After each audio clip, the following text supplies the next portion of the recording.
Our society is plagued by anxiety. Future doesn't seem bright, and every day presents a new challenge. We want changes, but it feels like an invisible hand is holding us by our throat, preventing from any forms of action. So you start asking yourself, is it ever going to end, or am I going to be stuck in this limbo of fears and worries for the rest of my life? The answer to this question lies in one of the Stoic disciplines, known as perception. Let's have a look at how it affects and governs our lives.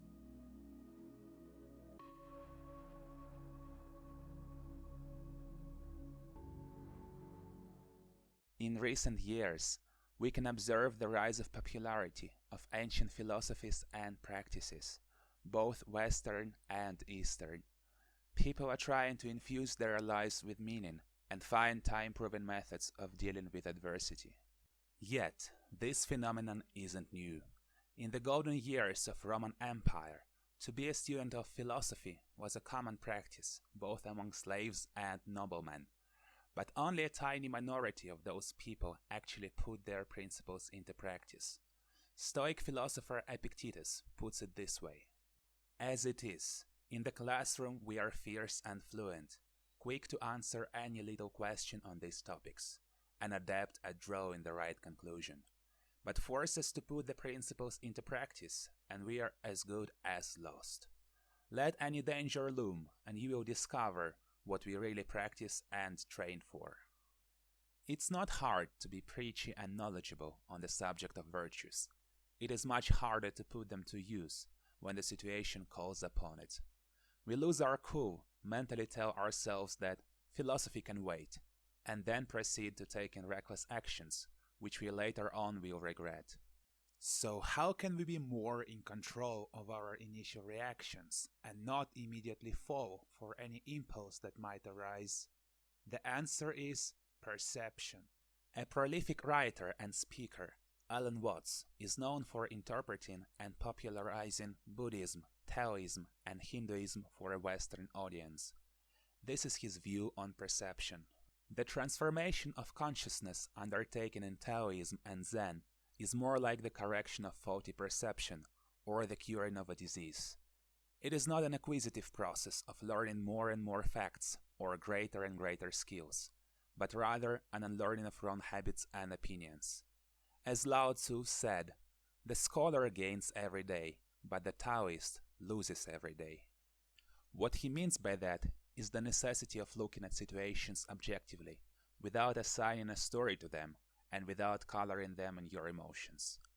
There is a famous Taoist story about an old farmer whose horse ran away. His neighbors expressed their sympathy, saying that he had to deal with bad luck. His reply was a simple maybe. The next morning, his horse returned, bringing along 3 wild horses. The neighbors were excited and exclaimed how wonderful it was. Same reply from the farmer, maybe. The following day, his son tried to ride one of the horses and fell down, breaking his leg. The event was labeled as a misfortune by his ever-caring neighbors. Maybe was the expected reply from the old man. The day after that, army officials were passing by the village, drafting young men and taking them to the front. As the farmer's son's leg was broken, he was left behind. Once again, the neighbors came to congratulate the men on the outcome, and left with the same reply they were hearing for the past few days, maybe.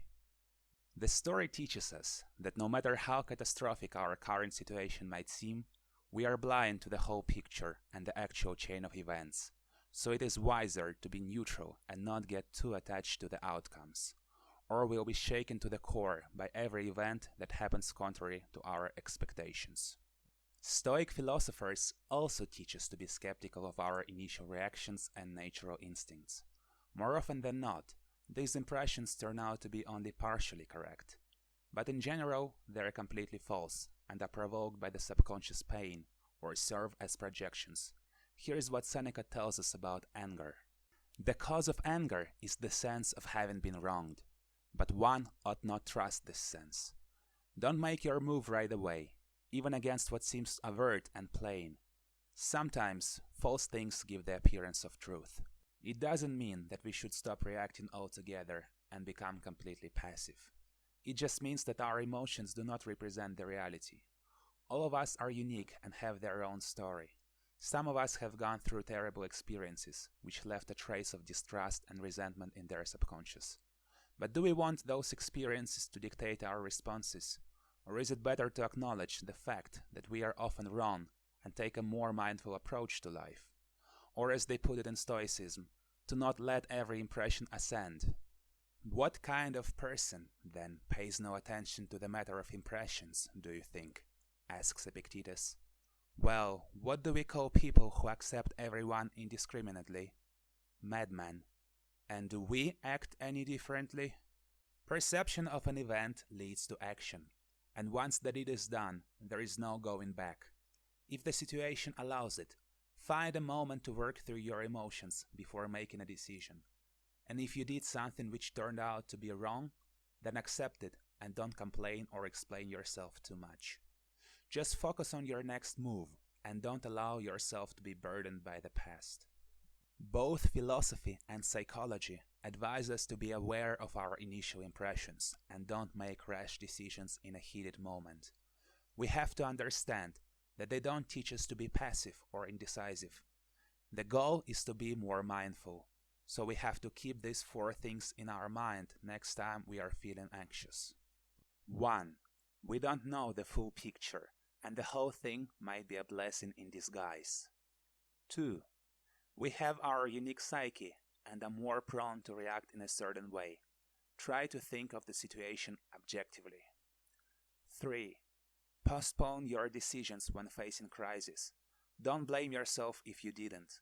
It is a human trait to make mistakes. We gather strength as we go. 4. Focus your attention on things under your direct control, rather than external things which are outside of it. Thank you very much for watching. Let me know in the comments section what techniques helped you to deal with your anxieties. If you liked the video, please leave a like and subscribe. It will help the channel to grow and cover more interesting topics. See you in the next video.